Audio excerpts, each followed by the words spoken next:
بے نظیر income support programme سے غریب اور مستحق افراد کی نہ صرف کفالت کی جا رہی ہے بلکہ ان کے بچوں کو تعلیم دینے کے ساتھ ساتھ ان کی نشو و نما بھی جاری ہے۔ اس حوالے سے بتائیں گی کراچی سے عائشہ آفرین۔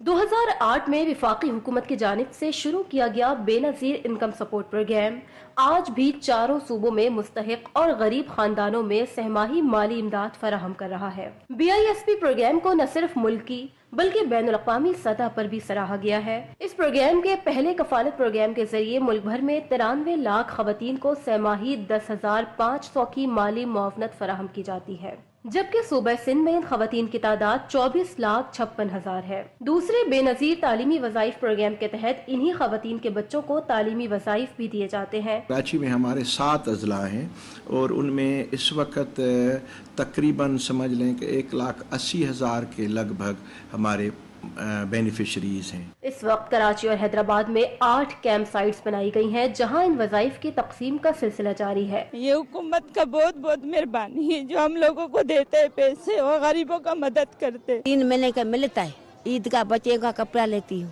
تھوڑا آٹا کرتی ہوں۔ BISP میں بے نظیر نشو و نما پروگرام کے تحت صوبہ سندھ میں 140 سینٹرز قائم کیے گئے ہیں جہاں حاملہ خواتین کی مدد خوراک، دواؤں اور ماہانہ چیک اپ کے ذریعے کی جاتی ہے۔ اس پروگرام کے survey system national social economic registry کے طریقہ کار کے مطابق غربت کی 100 تک کی گئی اسکورنگ میں 32 سے نیچے آنے والی خواتین کو پروگرام میں شامل کیا جاتا ہے۔ بے نظیر انکم سپورٹ پروگرام پسماندہ طبقے سے تعلق رکھنے والی خواتین کے لیے اپنے خاندان کی کفالت کا بہترین ذریعہ ہے۔